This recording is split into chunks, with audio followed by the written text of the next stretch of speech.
네, 여러분 저 오늘 마약류부터 시작하도록 하겠습니다. 1328번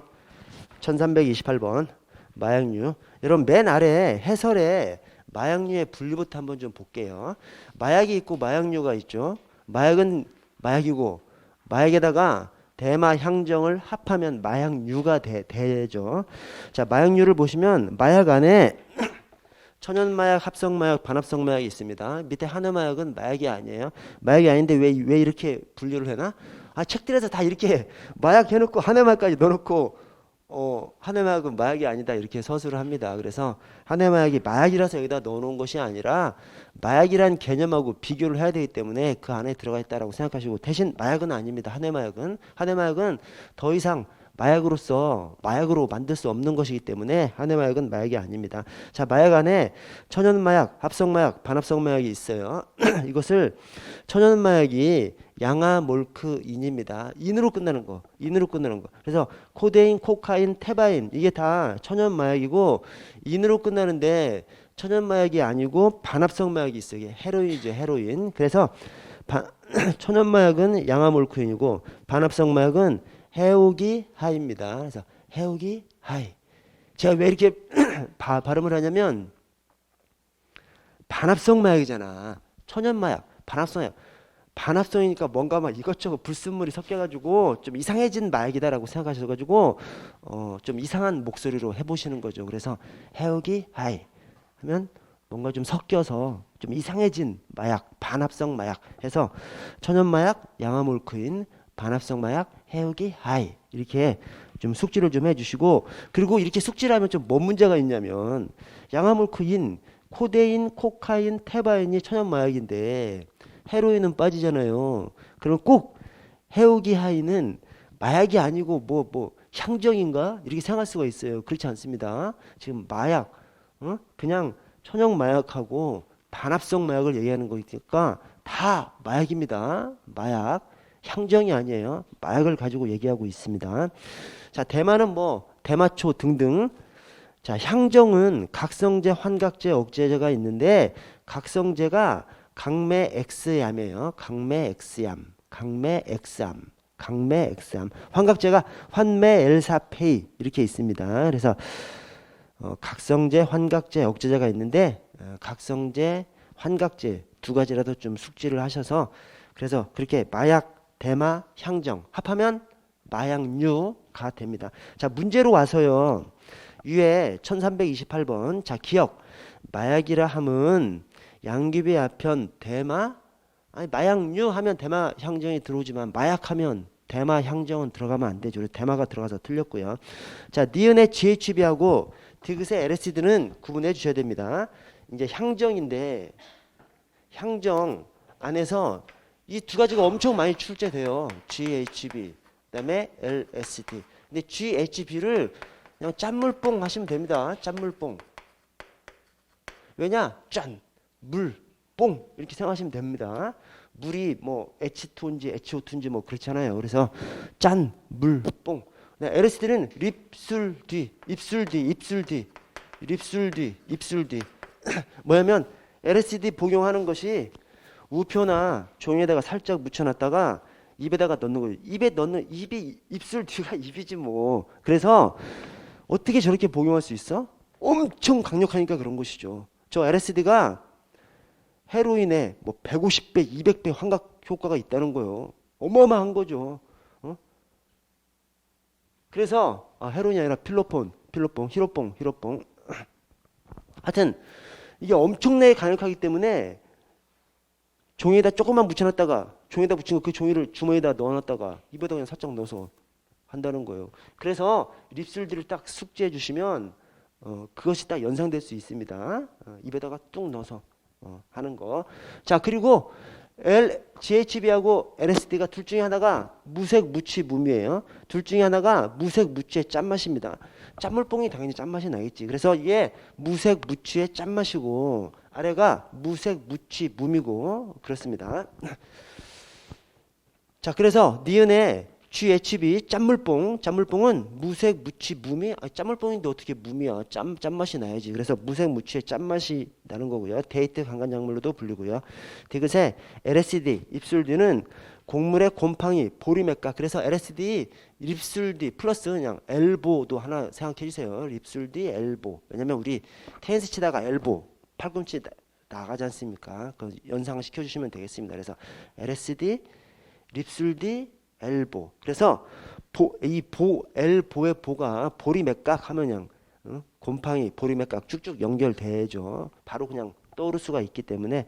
그래서 LSD는 곡물의 곰팡이, 보리맥각에서 추출한 물질로 인공 합성시켜 만든 것으로 무색무취 무미하다. 그렇지. 짠물뽕이 무색무취의 짠맛이니까 LSD는, GHB가 무색무취의 짠맛이니까 LSD는 무색무취 무미 맞고요.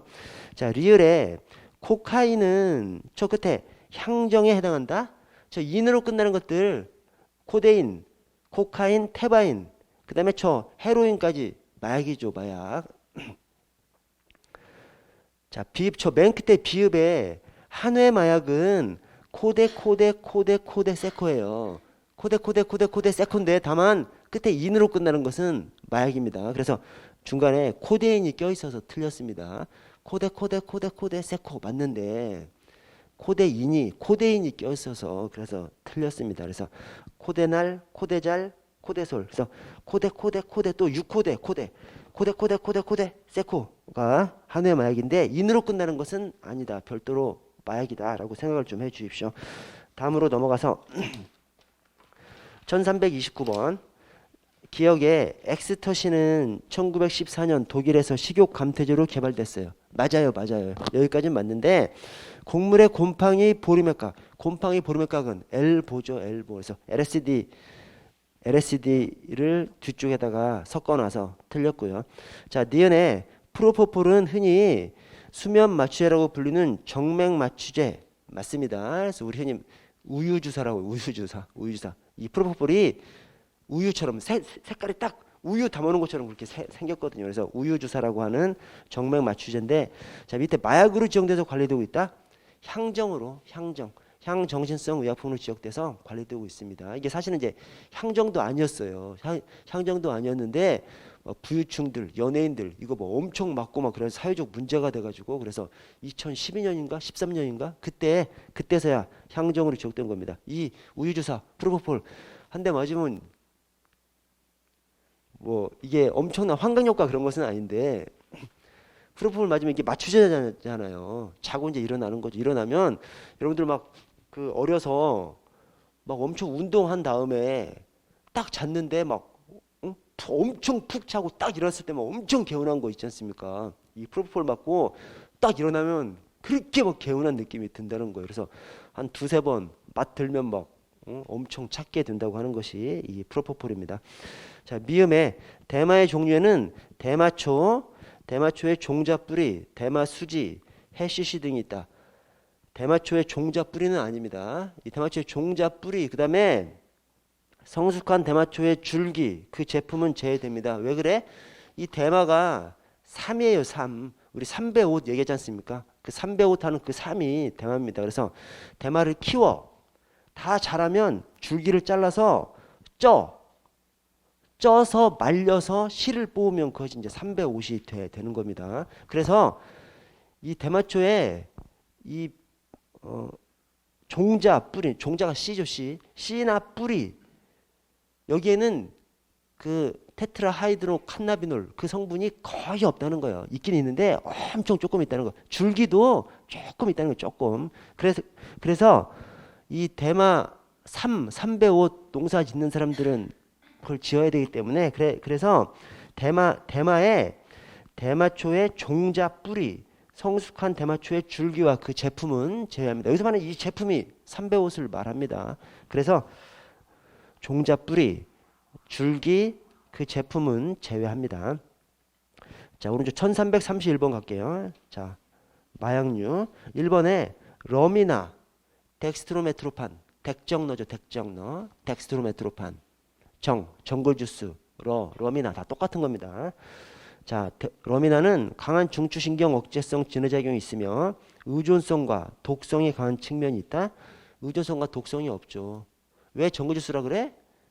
청소년들이 막 물이나 소주에다가 이걸 막 엄청 타가지고 막 흔들어가지고 막 벌컥벌컥 마시는데 그래도 특별한 부작용은 없다는 거예요. 환각 효과는 있는데 특별한 부작용은 없다는 거예요. 엄청 좋은 약인 것이죠. 그래서 의존성과 독성, 이게 엄청 좋은 약이라니까요. 엄청 좋은 약. 저기 향정에다가 좋은 약이라고 하니까 좀 그런데, 근데 엄청 성분이 좋은가 봐요. 그래서 막 청소년들이 막 대량으로 소주나 물에다가 막 타가지고 벌컥벌컥 이렇게 마셔도 환각 효과는 엄청 심한데 부작용은 거의 없다는 거예요. 그러니까 굉장히 좋은 약이죠. 그래서 그걸 머릿속에 좀 기억을 해 주십시오. 막 그렇게 청소년들이 마셔도 큰 부작용이 없다. 그러니까 의존성과 독성은 거의 없다고 합니다. 이번에 카리소프로돌 일명 S정은 골근격근 치료제죠. 근골격계 치료제 또는 골격근 치료제, 근골격계 치료제. 그래서 골격근 이완에 효과가 있는 근골격계 치료제로서 과다 복용 시 인사불성 혼수 쇼크, 호흡저하, 사망까지. 그래서 저는 이 근골격계의 핵심이 척추잖아요. 우리가 척추를 머릿속에 그냥 딱 떠올리면 휘어져 있잖아요. 이렇게. 그러니까 S정. 그리고 과다 복용할 때 인사불성 쇼크하면 확 쇼크하면 확 뒤집어지잖아. S자를 이렇게 연상시키시면 되겠습니다. 그래서 쇼크, 그다음에 근골격계 치료제, 거기에서 S라는 글자를 좀 연상시켜서 생각을 좀 해주시고요. 자, 3번에 GHB 짠물뽕 무생무치, 무미 또 나왔죠. 무생무치 짠물뽕이니까 짠맛인 것이죠. 무생무치의 짠맛 액체로 소다수 등 음료수에 타서 복용해서 물같은 히로뽕 이라는 뜻으로 일명 물뽕으로 불리고 있고요. 자, 4번에 사일로시빈, 이 사일로시빈을 사일로시빈이라고도 하고 뭐 사일로사이빈이라고도 하는데, 자, 사일로사이빈은 먼저 이것이 아니라 페이오트가 아니라, 페이오트는 메스카린이죠. 선인장 페이오트에서 추출한 것이 메스카린입니다. 메스카린, 선인장 페이오트에서 추출한 거. 사일로사이빈은 밑에 해설을 보시면 남아메리카, 멕시코, 미국의 열대와 아열대지에서 나는 버섯으로부터 얻어지는 향정을 이 사일로사이빈 또는 사일로시빈이라고 합니다. 사일로사이빈. 그래서 딱 거기에 남아메리카 딱 나오지 않습니까? 우리 남아메리카가 사우스 아메리카잖아. 그래서 사우스 아메리카 사일로사이빈 좀 연상을 좀 시켜 주십시오. 완벽하게는 연상이 안 되지만 그래도 남아메리카부터 딱 시작되는 거 사일로사이빈, 사우스 아메리카, 사일로사이빈, 남아메리카, 이렇게 좀 연상을 좀 시켜 주십시오. 1332번 향정, 기억에 메스암페타민, 히로뽕, 필로폰은 기분이 좋아지는 약, 포옹마약, 클럽마약, 도리도리. 이건 뭐죠? 네 글자로 되는 거. 엑스터시죠. 엑스터시, MDMA. 그 다음에 포옹마약, 클럽마약, 도리도리. 그래서 엑스터시가 나와야 할 자리에 이 필로폰이 나와서 틀렸고요. 니은에 엑스터시는 곡물의 곰팡이, 보리맥각, 엘보죠. LSD. 자, 디귿에 LSD는 카페인, 에페드린, 밀가루 등 필로폰을 혼합한 것으로 순도가 낮다. 순도가 낮으면 뭐야? 야매지, 야매. 야바. 그래서 동남아에서 원재료 조금 가지고 그냥 엄청 많이 만드니까 싸겠죠. 싸니까 이 하층민들, 뭐 택시 운전사들, 육체노동, 노가다꾼들, 유흥업소 종사자들, 이런 사람들이 많이 이용하는 것이 이 야바. 야매니까 싸겠지. 싸니까 하층민들이 많이 이용하고요. 그렇게 연상을 좀 시켜주십시오. 자, 1333번. 역시 마약류. 자, 기억에 진해 거담제로서 맨 끝에 환각작용을 느끼기 위해서 사용량의 수십 배를 남용하는 경우도 있다. 그래서 청소년들이 소주에 타서 막 벌컥벌컥 마셔서 전구주스라고도 불린다. 이게 뭐야? 덱정러, 덱스로메트로판, 전구주스, 럼이나.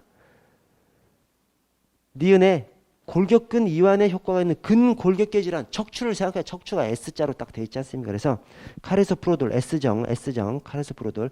자, 디귿에 곡물의 곰팡이, 보리맥각, 엘보, LSD.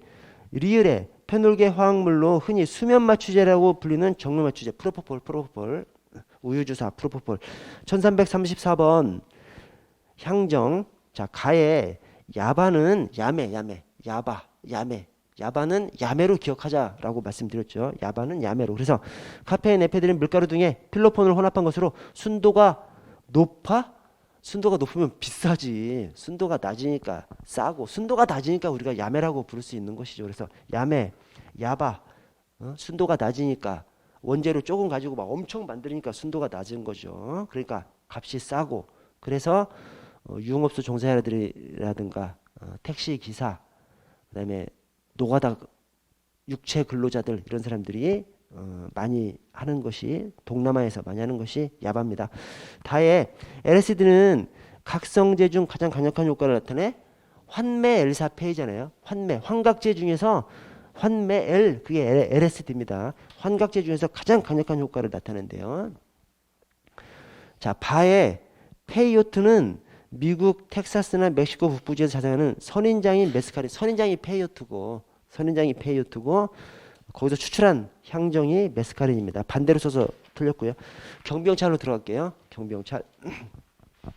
자, 1336번 볼게요. 1336번. 자, 경비경찰의 특징 1번 복합 기능적 활동. 이 경비경찰의 특징이 각 내용들인데 그 내용에서 각 특징의 내용들을 좀 숙지하셔야 됩니다. 왜냐면 이게 일부러 좀 숙지하셔야 돼요. 딱 그냥 표현만으로는 안 돼요. 그래서 복합 기능적 활동이, 여기서 복합이 뭐야? 진압뿐만 아니라 예방까지, 그 말입니다. 복합, 진압뿐만 아니라 예방까지. 그래서 1번 맞고요. 자, 2번에 현상 유지적 활동이야. 그래서 경비 활동은 기본적으로 현재 질서 상태를 보존하는 것에 가치를 둡니다. 맞습니다. 여기까지는. 근데 여기서 말하는 보존 또는 유지는, 보존 유지가 정태적인 것이 아니라 동태적 적극적인 것이다, 이렇게 표현을 해요. 그래서 여기 동태적 적극적 질서 유지가 아닌 뭐 정태적 소극적 유미의 유지장이다, 반대입니다. 반대. 유지인데, 보존 유지인데 그것이 소극적 정태적이 아니라 동태적 적극적이래요. 그래서 제가 그 말씀 드렸죠. 이걸 딱 뭘로 생각하면 딱 맞아? 우리 박근혜 탄핵 전국을 생각하시면 딱 맞습니다. 그 박근혜 탄핵 전국 당시에 국정농단 그 사태 당시에 우리 경찰이 질서를 진짜 제대로 유지했죠. 아니, 저 광화문에서 막 30만, 50만, 100만, 나중에 150만까지 모여서 집회를 하는데 우리 사회에 어떤 불안이 가중되지 않고 제대로 잘 유지했습니다. 그러나 우리가 유지해 나가는 그 이면에서는 대통령을 갈아치워버리고 막 정권이 바뀌어버리고 막 그런 것까지 진행되는 속에서 우리는 유지시킨 거 아닙니까? 그걸 딱 표현하면 딱 이런 표현이에요.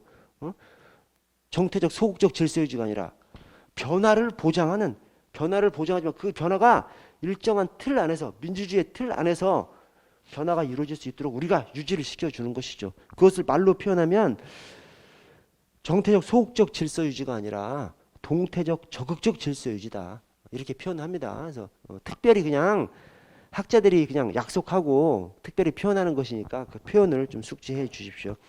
자, 1337번 경비경찰 조직 운영과 관련해서 옳은 것은, 경비경찰 조직 운영의 원칙이 뭐가 있죠? 운지 부치체죠.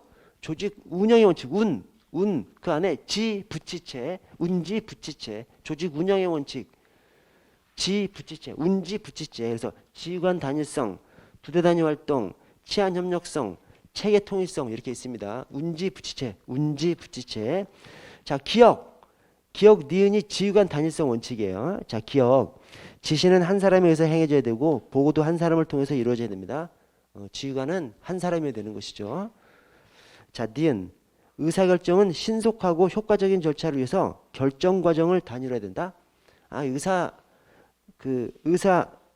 의사소통을 단일화해야 되는데 그 단일화하는 것은 결정 과정을 단일화하라는 것이 아니라 집행 과정을 단일화하라는 것입니다. 그래서 결정은 여러 사람의 의견을 모아서 심사숙고해서 결정하되, 대신 결정됐으면 그 집행을 한 사람의 지휘관에 의해서 하게끔 하라는 것이 이 지휘관 단일의 원칙입니다. 그래서 니은 틀렸습니다. 자, 디귿은 체계 통일성 원칙이죠.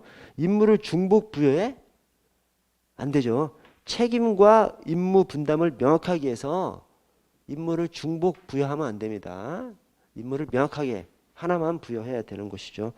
자, 리을 미음은 치안 협력성이고, 뭐 치안 협력성은 뭐 별 내용 없고요. 자, 비읍이 부대 단위 활동입니다. 그래서 부대 단위로 활동할 때 반드시 지휘관이 있어야 하는 것은 아니다. 반드시 지휘관이 있어요. 부대가 지휘관 없으면 산으로 가버리죠. 그래서 반드시 지휘관이 있어야 됩니다. 여기서 조심해야 될 것이 지휘관은 한 사람이어야 된다. 그건 지휘관 단일성 원칙이죠. 오케이? 근데 지휘관이 반드시 있어야 하는 것은 지휘관 단일의 원칙이 아니라 부대 단위 활동 원칙입니다. 그래서 부대로 활동하니까 지휘관이 반드시 있어야 돼요. 그러니까 지휘관이 한 사람만 있어야 한다는 것은 지휘관 단일의 원칙이고, 지휘관이 반드시 있어야 한다는 것은 부대로 움직이니까 지휘관이 있어야 되는 거예요. 그래서 지휘관이란 표현이 들어가는데 완전히 다른 곳으로 속해 있어요. 지휘관이 반드시 있어야 된다라는 것은 부대 단위 활동 원칙. 지휘관이 한 사람이어야 된다. 그것은 지휘관 단일성 원칙. 그렇습니다. 그래서 일부러 좀 숙지해 주셔야 됩니다. 그래서 여기에 운지 부치체 해설을 보시면서 각각의 원칙에다 동그라미를 쳐보시면 운지 부치체가 다 들어가 있어요. 그래서 경비역자 조직 운영의 원칙, 운지 부치체 하나하나 좀 숙지 좀 해주시고요. 자, 1338번. 1338번 경비수단에 대한 설명. 자, 기억의 둘째 줄 경고는 경직법 5조의 근거로 경직법 5조 뭐죠? 위험 발생의 방지죠. 위험 발생의 방지가 사관 경고, 유해 억피, 사관 조치잖아요. 경고할 수 있도록 돼 있거든요. 그 경고를 말하는 겁니다. 그래서 경고는 경직법 5조의 근거를 두고 있다. 맞고요. 자, 2번에 경비수단의 원칙 중 위치의 원칙은 상대방 저항력이 가장 허약한 시점을 아니 지금 위치, 장소를 얘기하면서 시점, 시간을 얘기하면 안 맞죠. 그래서 이게 장소가 아니라 적시의 원칙 또는 시점의 원칙, 적시의 원칙 틀렸고요. 자, 3번에 직접적 실력 행사인 제지와 체포는 아래 경직법 6조의 근거를 두고 있다. 체포는 당연히 형사법이지. 말도 안 되죠. 그래서 제지는 경직법 범죄 예방과 제지 6조. 그러나 체포는 형소법. 자, 4번에 경비수단의 원칙 중 균형의 원칙은 작전 시 변수 발생은 사회적으로 큰 파장을 미칠 수 있으므로 안전하게 진압해야 한다. 안전하게 진압해야 한다. 균형의 원칙이 아니라 안전의 원칙이죠. 이 균형의 원칙은 뭐예요? 균형의 원칙은 여러분 오른쪽 경비수단의 원칙 보세요. 이 경비수단의 원칙은 균이시안이죠. 균이시안. 근데 죄송한데 아무리 생각해도 이거 균이시안이라고 하지 마시고 그냥 수시유한균 하시면 좋을 것 같아요. 수시유한균. 옛날에 제가 수시유한균으로 써놨다가 균이시안으로 바꿨거든요. 근데 이게 경비수단의 원칙이거든. 아까 조직 운영의 원칙이 운지 부치체. 그러니까 운지 부치체 하면 잘 안 떠올라. 그러나 운지 부치체를 계속 밀고 나가세요. 그러면 시험 볼 때까지는 그게 어렴풋이 이 머릿속으로 들어와. 그러면 객관식 시험이니까 지문에 다 있잖아요. 뭐 얼추 이렇게 맞춰보면 그거 하나 나오면 그냥 맞춰버린다니까. 그거 몰라버리면 그냥 엄청 헷갈려 버리잖아요. 이것도 역시 경비수단의 원칙이니까 숫자를 좀 넣어서 수시유한균. 그래서 시점의 원칙, 위치의 원칙, 안전의 원칙, 균형의 원칙입니다. 이 중에서 나머지는 다 아무것도 아니야. 그냥 이름만 보면 그 내용을 알 수 있어. 근데 균형의 원칙이 뭐예요? 균형 있는 경력 운영으로 상황에 따라서 주력 부대와 예비 부대를 적절히 활용해서 한정된 경력으로 최대 효과를 올리라고 하는 것이 균형의 원칙입니다. 그래서 균형의 원칙이 주력 부대, 예비 부대를 적절히 활용하라. 이게 뭔 말이냐면 우리 아까 국정농단 사태 때 광화문에서 150만 막 시위했지 않습니까? 150만 시위하면 우리 경찰이 100만 명, 150만 명 배치될 수 있어. 우리 14만 명인데 우리 뭐 아무리 많이 배치해봐야 한 10,000명 이상 배치하기 어렵습니다. 그렇잖아요. 근데 10,000명 배치해서 100만 명, 150만 명을 우리가 통제할 수 있는 겁니다. 어떻게 통제해?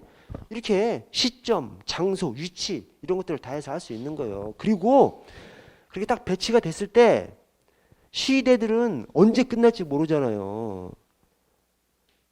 우리가 끝내라고 한다고 끝내지 않잖아요. 그래서 우리는 어떻게 해야 돼? 주력 부대, 예비 부대를 나눠야 돼요. 핵심은 예비부대는 쉬게 해야 돼. 그래야 교대할 거 아니야. 그죠? 우리가 상대방이 막 예를 들어서 뭐 1,000명이 쉬어야 할 줄 알았는데 1,000명이 쉬어야 할 줄 알고 한 뭐 2개 중대 배치했는데 1,000명이 아니라 막 5,000명이 왔어. 그러면 어떤 막 멍청한 지휘관들은 야, 다 나와 해서 막 세워놔요.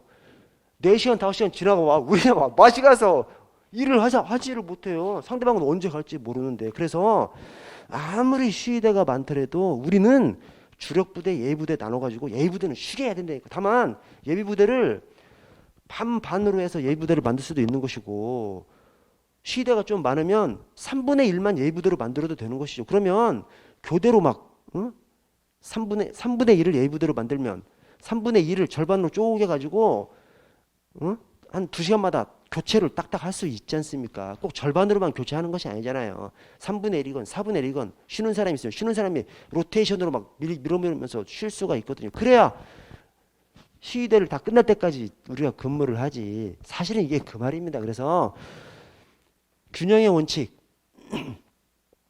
균형 있는 경력으로 상황에 따라서 주력부대와 예비부대를 나눠서 한정된 경력으로 최대 효과를 거두라는 것이 이 균형의 원칙입니다.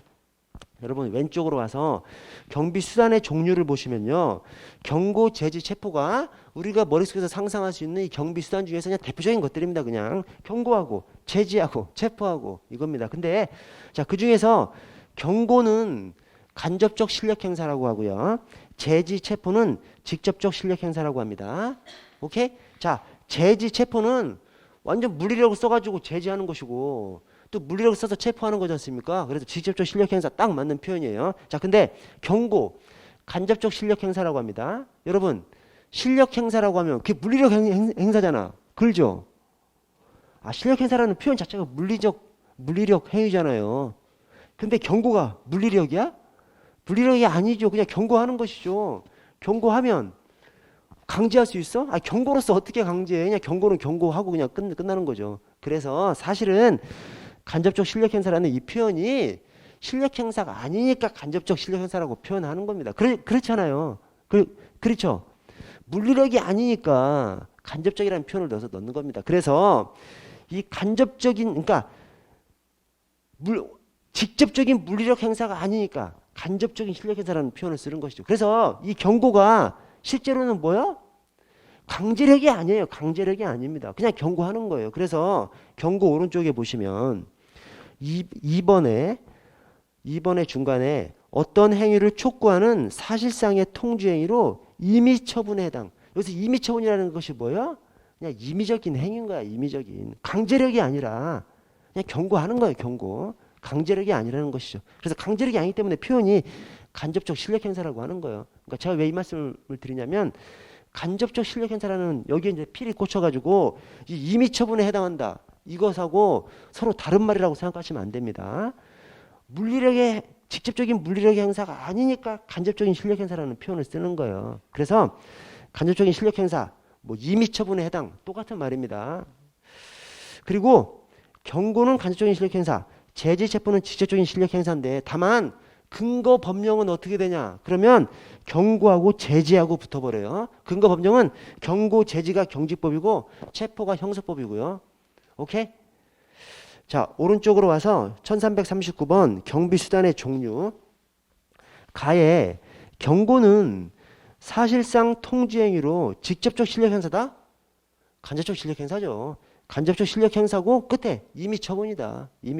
임의처분이라는 말 뜻이 강제하는 것이 아닌 것이죠. 그냥 경고하고 끝나는 것이지 어떤 강제력으로서 집행하는 것이 아닙니다. 자, 4번 경고는 경직법에 제지와 체포는 형사법에 아니죠. 경고와 제지가 경직법에 체포만 형사법에. 다음 페이지 1340번 넘어가고 1341번 다음 내용이 설명하는 경비경찰의 원칙 중 가장 옳은 것은 자, 가에 경비 상황에 대비해서 경력을 운용할 경우에 상황에 따라서 균형 있는 경력을 운영해야 하면 주력부대와 예비대를 적절하게 활용해서 한정된 경력으로 최대 성과를 올린다. 이게 뭐죠? 균형의 원칙이죠. 균형의 원칙. 자, 가가 균형의 원칙, 또 나가 유리한 지점과 위치의 원칙 쭉쭉 이게 뭐야? 수시 위안균. 그래서 경비경찰 수단의 원칙 내용들을 하나하나 열거해 놨습니다. 그래서 경비경찰 수단의 원칙이고요. 자, 1342번. 1342번.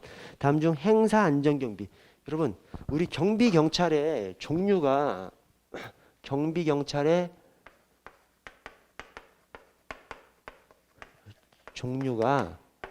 혼재, 치대, 경시죠. 혼재, 치대, 경시. 혼자서 치대를 무시하는 거죠. 바보죠, 바보. 혼재, 치대, 경시. 자, 혼잡경비, 행사안전경비, 혼잡경비, 행사안전경비, 재난경비, 치안경비. 치안경비가 집회시위경비입니다. 그래서 치안경비, 집회시위경비, 또 다중범죄 진압경비라고도 해요. 그래서 치안경비, 집회시위경비, 다중범죄 진압경비, 대테러경비, 경호경비, 중요시설경비 이렇게 있습니다. 자, 혼재랑 치대경시랑 왜 이렇게 구분을 해? 혼재는 그냥 혼잡 재난이에요. 불법행위가 아니에요. 그냥 혼잡 재난에 대해서 하는 것이 혼재고, 치대경시는 불법행위를 전제로 해서 하는 경찰의 활동입니다.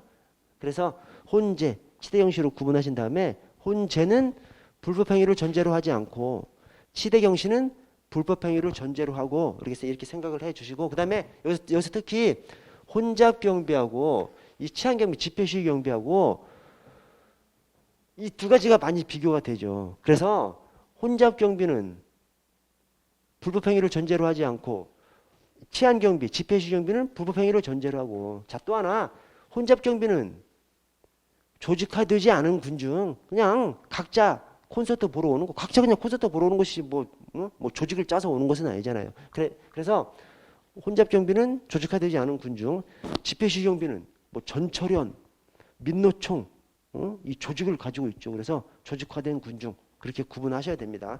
자, 1번에 행사안전경비는 대규모의 공연, 기념행사, 경기대회, 재래의식 등 기타 각종 행사를 위해서 모인 조직화된 군중 아닙니다. 조직화된 군중은 어디에 들어가? 치안경비, 집회시위경비에 들어가요. 여기는 그냥 각자 콘서트 보러 각자 스포츠 경기 보러 온 것일 뿐이에요. 그래서 조직화된 군중이 아니라 비조직화된 군중, 조직화되지 않은 군중입니다. 그 점 조심하시고. 자, 아래 1343번. 자, 군중 정리의 원칙. 군중 정리의 원칙이 뭐예요? 군중이 몰리면 밀리겠지, 미리경지죠. 밀리겠지. 자, 그래서 먼저 밀도의 희박화. 끝에 제한된 장소에 가급적 많은 사람이 모이는 것을 회피하게 한다. 그것이 밀도 희박화 맞습니다. 밀도 희박화가 밀도를 쪼개주는 것이죠. 밀도를 쪼개주는 것이 밀도의 희박화입니다. 너무 많이 모이면 이태원 사건처럼 그렇게 돼버리니까 중간중간 쪼개줘야죠. 많이 모이지 못하게 하고, 또 많이 모여있어 그러면 중간을 쪼개줘야 돼. 그것이 이 밀도의 희박화입니다. 자, 2번에 이동의 일정화. 대규모 군중이 모이는 장소는 사전에 블록한다. 사전에 블록한다는 말이 통으로 하나로 두지 않고 이렇게 쪼개준다는 거예요. 중간을 막 뚫어가지고 쪼개준다는 겁니다. 그렇게 중간을 뚫는 것은 뭐예요? 밀도의 희박화죠. 이동의 일정화가 아니라 밀도의 희박화고요. 자, 3번, 4번에서 자, 3번, 4번 맞는 표현입니다. 맞는 표현인데 3번에 경쟁적 사태 해소, 둘째 줄에 밑줄 좀 쳐주세요. 차분한 목소리로 안내방송. 차분한 목소리로 안내방송하면 이 경쟁적 사태 해소, 즉 막 서로 먼저 가려고 하지 않겠죠. 그렇죠. 차분하게 안내하면 막 안내를 도망가세요 하면 막 달려가게끔 돼 있죠. 인간의 섭성이. 근데 여러분 천천히 나가시면 모두가 나갈 수 있습니다. 그러면 진짜 여유가 생겨버리죠. 그래서 경제적 사태에서 차분한 목소리로 안내방송. 자, 근데 지시의 철저도 있죠. 4번에 지시의 철저. 계속적이고 자세한 안내방송. 이것은 지시의 철저죠. 따라서 맞는 표현입니다. 똑같은 방송이라고 하더라도 차분한 목소리로 방송하는 것은 경제적 사태의 해소고, 계속적이고 자세한 안내방송은 지시의 철저입니다. 오케이? 똑같은 방송이라도 서로 다른 항목에 들어가 있어요. 그 점 유심히 좀 봐주시고. 자, 다음 페이지로 가서 1344번. 자, 군중 정리의 원칙. 1번 밀도의 희박화. 자, 제한된 면적의 특정한 지역에 사람이 많이 모이면 상호 간에 충돌 현상이 나타나고 혼잡이 야기되기 때문에 밀도를 쪼개줘야 되는 것이죠. 자, 그런데 그 뒤에 거기까지는 맞아. 거기까지는 맞는데 차분한 목소리로 안내방송을 진행함으로써 사전에 혼잡상을 대비해서 사고를 방지할 수 있다. 이건 아니죠. 이것은 경쟁적 사태 해소죠. 서로 먼저 가려고 하지 않게끔 경쟁적 사태 해소. 그래서 밀도 희박화 안에다가 엉뚱한 것을 넣어서 틀렸고요. 자, 4번에 지시의 철저. 맞는 표현인데 분명하고 자세한 안내방송. 그렇죠? 지시의 철저입니다. 그래서 차분한 안내방송, 경제적 사태 해소, 계속적인 안내방송, 지시의 철저. 그렇게 됩니다. 자, 1345번 행사안전경비. 1번에 공연법이라고 해놓고 저 뒤에 시도연사청장이 나와요. 이 공연법 시행령에는 경찰이라는 표현이 아예 안 나와. 제가 해봤어. 컨트롤 F 쳐가지고 경찰 검색해봤어. 아예 안 나와. 아예.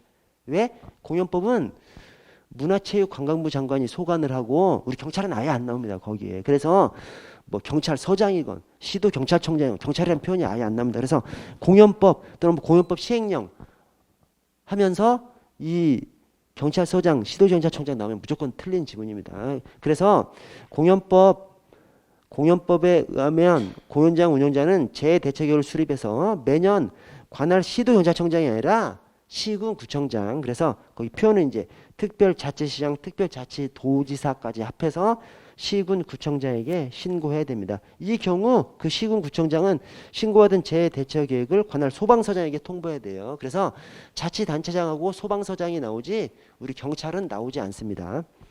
자, 2번에 경비법 시행령. 여긴 나오지. 경비법은 우리 경찰 소관이잖아. 그래서 경비법 시행령에 의하면 시도경찰청장은 아랫줄 끝에 경비원에 의한 경비가 필요하다고 인정되는 때에는 행사 개최일 전에 당해 행사 주최자에게 경비원에 의한 경비를 실시하거나 부득이한 사유를 거둬 실시할 수 없는 경우에는 행사 개최 24시간 전까지예요. 36시간이 아니라 24시간 전까지 시도경찰청장에게 그 사실을 통지해 줄 것을 요청해야 한다가 아니라 또 요청할 수 있다죠. 그래서 경비원에 의한 경비가 필요한데 행사에 배치하지 못하게 되면 24시간 전까지 가르쳐 주면 우리 경찰이 뭐라도 조금 배치라든가 이런 것들을 검토하기 위해서 24시간 전까지 통지해 달라라고 요청할 수 있습니다. 자, 4번에 행사안전경비는 공연, 경기대회 등 미조직된 군중. 맞죠? 미조직된 군중 맞습니다. 미조직된 군중에서 발생되는 자연적인 혼란 상태를 사전에 예방 경계에 진압하는 경비 활동으로 개인이나 단체 불법 행위를 전제로 한다? 아니죠. 불법 행위를 전제로 하는 것은 치대경시. 혼재는 불법 행위를 전제로 하지 않습니다. 자, 넘어가서 1346번. 자, 공연법 및 시행령.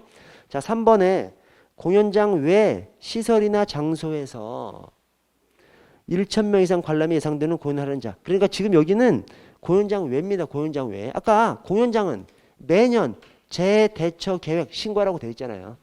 공연장 운영자는 매년 재대처 계획을 신고하고 공연장 외에서는 1,000명 이상 관람이 예상되는 공연을 하려는 자는 또 재대처 계획을 또 신고해야 되는 거예요. 근데 그 구체적인 내용이 자 1,000명 이상 관람 예상되는 공연을 하려는 자는 그 밑에 공연 개시 14일 전까지 재대처 계획을 아래 시군구청장에게 신고해야 하고 변경하는 경우에는 최초 재대처 계획을 신고한 다음에 변경하는 것이니까 14일 이내보다는 주겠죠. 그래서 그때는 7일 전까지 변경 신고를 해야 됩니다. 14일 전까지, 7일 전까지, 일주일 단위로 14일 전까지, 7일 전까지. 자, 4번에 재대처 계획을 신고하지 아니한 자는 뭐 형사처벌은 아니고 2천만 원 이하 과태료를 부과합니다. 좀 많이 부과하죠. 이 공연장 운영자들이 돈 좀 있는 사람들이니까 형사처벌은 아니고 2천만 원 이하 과태료로 합니다. 자, 선거경비 넘어갈게요. 1347번 선거경비 1번 통상 비상근무체제는 선거기간 개시일부터 개표 종료 때까지이며 경계 강화 기간은 선거기간 개시일부터 선거 전일까지다. 맞습니다. 비상은 선거 당일 개표가 끝날 때까지 비상인데 경계 강화 기간은 선거일 전일까지입니다. 하루 전까지. 왜 그러죠? 선거일 당일은 가포 비상 떨어지거든. 그래서 이 경계 강화는 전날까지, 당일은 06시부터 개표 끝날 때까지 가포 비상 하는 것이 통상적입니다. 당일은 가포 비상이기 때문에 그 하루 전까지가 경계 강화고요. 자, 이번에 대통령 후보자는 가포 경우야? 아니, 가포는 대통령인데, 그죠? 가포는 대통령 또는 대통령 당선자가 가포죠. 대통령 후보자는 대통령 후보자를 대통령이랑 똑같이 볼 수는 없죠. 그래서 대통령 후보자는 을후 경우 대상입니다. 을후 경우 대상으로 후보자 등록 시부터 당선 확정 시까지 후보자가 원하는 경우 24시간 밀착 경우를 합니다. 후보자가 원하는 경우만 24시간 밀착 경우를 해요. 후보자가 원하지 않으면 일단의 경우대를 편성해서 유세가 있을 때만 근접 경우합니다. 후보자가 원하면 24시간 밀착 경우예요. 그래서 집까지 함께 자면서 교대로 막 해서 근무를 하게끔 그렇게 해놨습니다. 자, 3번에 투표소의 질서 유지는 선거관리위원회와 경찰이 합동으로 해. 투표소가 있고 개표소가 있죠. 투표소는 경찰이 배치하지 않습니다. 이 투표소는 엄청 많은 곳에서 투표를 하죠.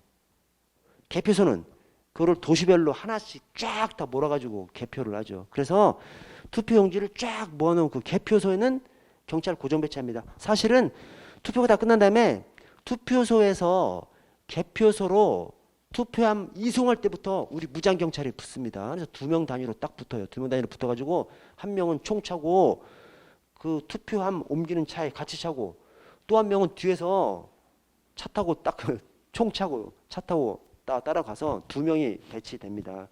그래서 투표소에는 경찰 배치되지 않고 투표함 옮길 때부터 그다음에 이제 개표소 경찰 배치됩니다. 그래서 투표소 질서 유지는 선거관리위원회에서 알아서 하는 거예요. 대신 경찰은 긴급 상황에 대비해서 순찰을 강화하고 즉시 출동 태세 갖추고요. 그래서 선거관리위원회와 경찰이 합동 그 말이 이제 틀렸고요. 선거관리위원회 자체적으로 투표소 질서 유지하고 맨 끝에 정복경찰 투표소 내에 배치된다. 아닙니다. 없습니다. 뭐 우리 투표하러 갔다가 경찰 만나본 적 있으세요? 없습니다. 이 투표소는 엄청 많기 때문에 배치할래 또 할 수도 없어요. 자, 4번에 공직선거법상 누구든지 개표소 안에서 무기 등을 지닐 수 없으므로 선거관리위원회 위원장 원조유가 있더라도 개표소 안으로 투입되는 경찰관 무기를 휴대할 수 없다. 경찰관만 무기를 휴대할 수 있다. 경찰관 이렇게 투입되는 경찰관을 제외한 나머지 사람들은 무기를 휴대할 수 없고 경찰관만 무기를 휴대할 수 있죠. 다음 페이지 1348번 선거경비. 자, 이번에 공직선거법상 선거관리위원회 위원장이나 위원이 아래 경찰에게 원조를 요구할 수 있습니다. 즉 위원장도 요구할 수 있고 위원도 요구할 수 있죠. 왜 그래? 위원장만 요구할 수 있게 하면 위원장 입만 틀어막으면 원조 요구가 안 되잖아요. 그래서 위원도 요구할 수 있습니다. 대신 안에 들어가면 위원장 말만 듣습니다. 왜냐 안에 들어가면 위원장의 안전을 경찰이 확보할 수가 있기 때문에 안에 들어가면 위원 말은 안 듣고 위원장 말만 듣습니다. 원조 요구는 위원장이나 위원이 할 수 있고 안에 들어가면 위원장 말만 듣고 자 안에 그 아래에 개표소 안에 들어간 경찰 공무원 또는 경찰 관서장은 질서가 회복되거나 위원장 요구 시 개표소에서 퇴거할 수 있다? 퇴거해야 한다. 즉시 퇴거해야 한다. 1349번 선거경비 가에 국회의원 후보자 신변 보호는 후보자가 경우를 원치 않더라도 직원을 항상 대기시켜서 유세기간 중 근접에 배치한다. 대통령 후보자는 원하면 24시간 밀착 경우를 하는 것이고요. 이 국회의원이나 자치단체장 선거 후보자는 원하면 유세가 있을 때 근접 배치하죠. 오케이? 대통령 선거 후보자는 원하면 24시간 밀착 경우를 하고 국회의원이나 지방자치단체장 선거 후보자는 원하면 유세가 있을 때 근접 경우합니다. 유세가 있을 때만 근접 경우. 자, 나의 대통령 후보자 신변 보호는 의로 경우 대상으로 후보자 등록 다음 날부터가 아니라 후보자 등록 시부터 후보자 등록 딱 등록한 시점부터 당선 확정 시까지 실시합니다. 자, 다 일선 개표소 내부에 질서문란행위가 발생한 경우 위원장이 요청이 있는 경우에만 경찰력을 투입한다. 위원장 또는 위원. 위원장 또는 위원. 자, 마에 마.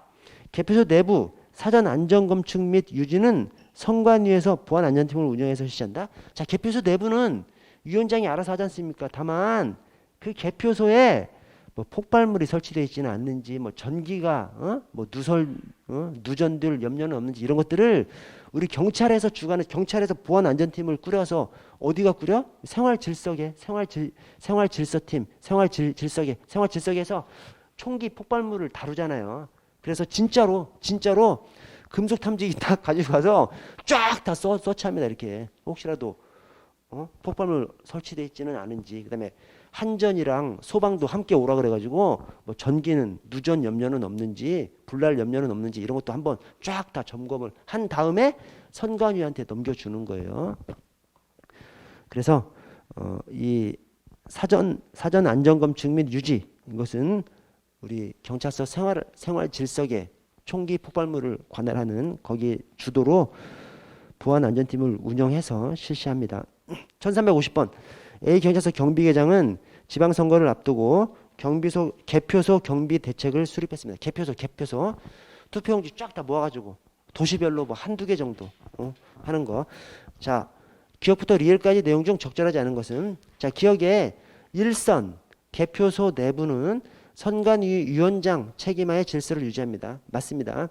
자, 니은에 공직선거법상 누든지 개표소 안에서는 무기 등을 지닐 수 없으므로, 아래 개표소 안으로 투입되는 경찰관에게 무기를 휴대할 수 없도록 한다. 경찰관은 무기를 가질 수 있죠. 그래서 오로지 경찰관만, 이렇게 투입되는 경찰관만 무기 폭발물을 휴대할 수 있고 나머지는 누구도 휴대할 수 없습니다.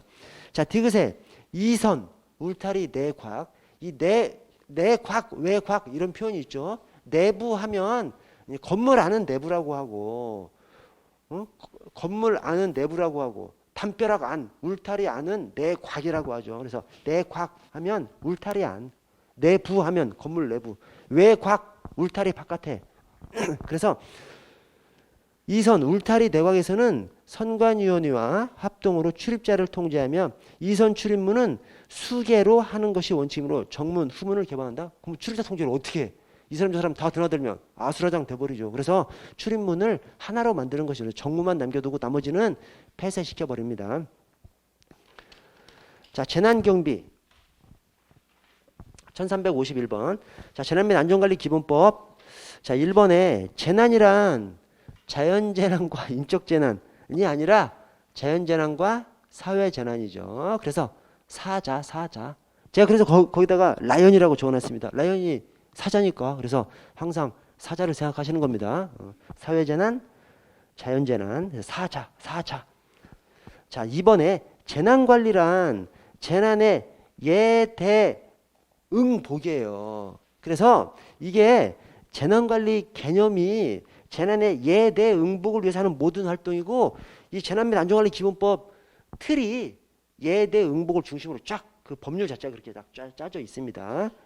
그래서 이 재난관리, 재난의 예대응복을 위해서 하는 모든 활동이 재난관리입니다. 재난의 예대응복을 위해서 하는 모든 활동. 여러분 오른쪽 1353번 1번 지문을 보시면요, 재난관리란 그게 안전관리예요. 틀렸어요. 재난관리가 아니라 안전관리란 재난이나 그 밖에 각종 사고로부터 사람의 생명, 신체, 재산의 안전을 확보하기 위해서 하는 모든 활동. 오케이? 안전을 확보하기 위해서 하는 모든 활동. 그러니까 안전관리죠. 오케이? 재난관리가 아니라 이게 틀렸어요. 재난관리가 아니라 안전관리. 그래서 안전관리는 안전을 확보하기 위해서 하는 모든 활동. 다시 왼쪽으로 와서 1351번 2번 지문에 재난관리란 재난의 예대응복을 위해서 하는 모든 활동. 오케이? 그래서 안전관리는 안전을 위해서 하는 모든 활동. 재난관리는 예대응복을 위해서 하는 모든 활동. 그렇게 개념 정의가 되어 있습니다. 비교를 해 주셔야 되고. 자, 3번에 1351번 3번 두 줄 끝에 국무조정실에 중앙재난안전대책본부를 둔다. 행정안전부에 중앙재난안전대책본부를 둔다. 이 중앙재난안전대책본부는 줄여서 중앙대책본부라고도 합니다. 중앙재난안전대책본부를 중앙대책본부라고도 하고요. 자, 4번에 해외 재난의 경우 외교부 장관이 중앙대책본부장의 권한을 행사한다. 맞습니다. 중앙대책본부장, 중앙재난안전대책본부장, 중앙대책본부장은 행정안전부 장관이 하는 것이 원칙이죠. 그러나 행정안전부 장관도 하고 외교부 장관이 할 때도 있고 또 중앙방사능 방재대책본부장이 할 때도 있고 심지어는 국무총리가 할 때도 있습니다. 국무총리가 이 전체를 통할하기 위한 차원에서 필요하다고 판단하면 국무총리가 이 대책본부장이 될 수도 있습니다. 자, 오른쪽 1353번으로 넘어가서 1353번. 1353번의 3번 질문을 보시면 자, 긴급 구조기관이란 경찰청, 시도경찰청, 경찰서를 말한다? 아닙니다. 긴급 구조기관은 어디요? 소방이다. 소방. 바다에서는 해경. 그래서 긴급 구조기관은 소방, 그 다음에 해경이에요. 그래서 우리 업무 관련해서 막 소방이랑 엄청 막 부딪히는 경우가 많이 있어요. 옛날에는 소방이 우리말 잘 들었는데 요즘 잘 안 들어. 그래서 서로 좀 티격태격 하는 경우가 있습니다. 근데 걔네들은 딱 출동했다가 저도 몇 번 맞닥뜨렸다니까요. 뭐 이 말싸움도 엄청 하고 막 그랬어. 걔네들은 의식만 있으면 그냥 가버려. 근데 엠마 죽기 직전이면 다 의식 있지. 그렇지 않아요? 자기들이 구조기관인데 구조기관인 것을 망각하는 거야. 하여튼 구조기관이 소방입니다. 우리 경찰이 아니에요. 그럼 경찰은 뭐예요? 저 해설을 보시면 긴급구조 지원기관일 뿐입니다. 지원기관. 우리는 긴급구조 지원기관이고 소방, 해경이 긴급구조기관이고 그렇습니다. 자, 4번에 국무총리는 셋째 줄에 중앙안전관리위원회 심의를 거쳐 재난사태를 선포할 수 있다. 국무총리인가요? 행정안전부 장관이죠. 그래서 행정안전부 장관은 재난사태를 선포할 수 있어요. 자, 다만 행정안전부 장관은 긴급한 경우에는 심의를 거치지 않고도 이 중앙안전관리위원회 심의를 거치지 않고도 재난사태를 선포할 수 있습니다. 자, 재난사태 선포할 수 있어요. 재난사태 선포할 수 있어요. 선포해야 한다가 아니라 선포할 수 있습니다. 다음 페이지 1354번. 자, 재난 및 안전관리기후법상 재난관리체계 1번에 특별재난지역 선포는 대응 단계에서의 활동이다. 이 특별재난지역 선포가 뭐죠? 특별재난지역 선포. 진짜 피해를 많이 본 곳을 딱 찍어서 특별재난지역 선포를 하는 겁니다. 그리고 나서 거기다가 예산을 엄청 쏟아부어 주는 것이죠. 그래서 이 특별재난지역 선포는 재난이 좀 지나간 다음에 조사해봤더니 어느 특정 지역이 엄청 피해를 많이 봤어. 그러면 거기에다가 특별재난지역 선포라고 누가? 대통령이 돈 엄청 쏟아부어 주니까 대통령이 인기관리 해야 되기 때문에 대통령이 선포권자고요. 그렇습니다. 그래서 특별재난지역 선포는 한참 뒤이기 때문에 저 복구 단계입니다. 복구 단계. 여러분 아래 표를 좀 보시면 재난관리 체계가 예대응복으로 돼 있어요. 이 중에서 예방 대비는 재난이 일어나기 전이고 대응 복구는 재난이 일어난 다음이죠. 자, 그래서 예방은 뭐요? 재난이 발생하지 않게 예방하는 거예요. 재난이 발생하지 않게. 대비는 재난이 발생하더라도 재난이 발생하면 어떻게 대비하는 것. 재난이 발생하면 이렇게 극복하고 이렇게 피해를 최소화하고 이것이 이제 대비죠. 대응은 재난이 발생하면 대응하는 것이고요. 복구는 재난이 발생한 다음에 좀 지난 다음에 복구하는 것이고요. 그래서 자, 예방을 보시면 예방에 점검, 평가가 있죠. 점검을 왜 하고 평가를 왜? 재난이 발생하지 않게.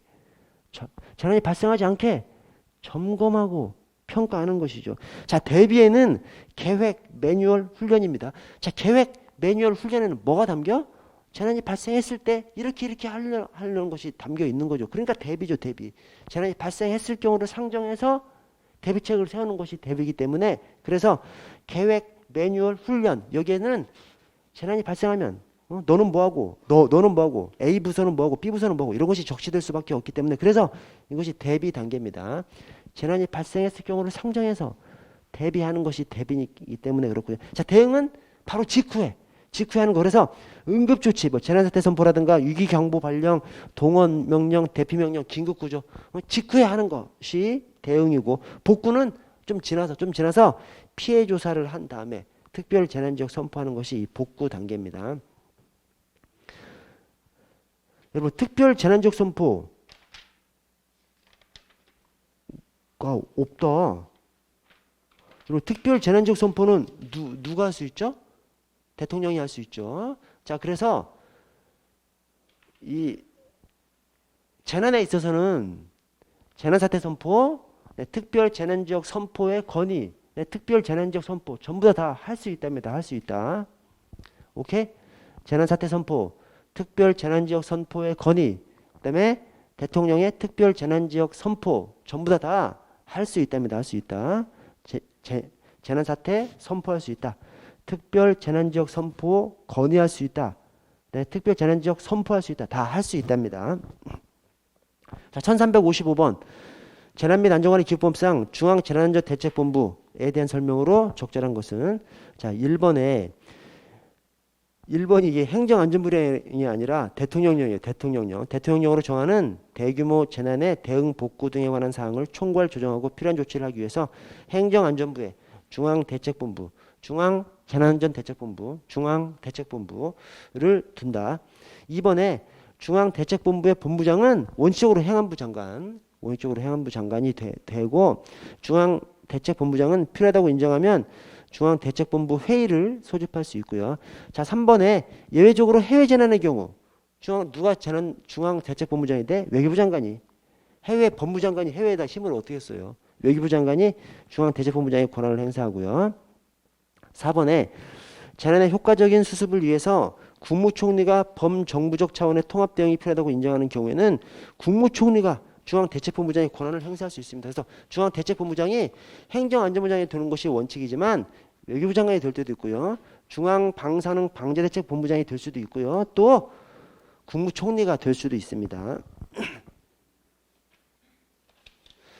다음 페이지 넘어가서 1357번 다중범죄 진압경비, 치안경비,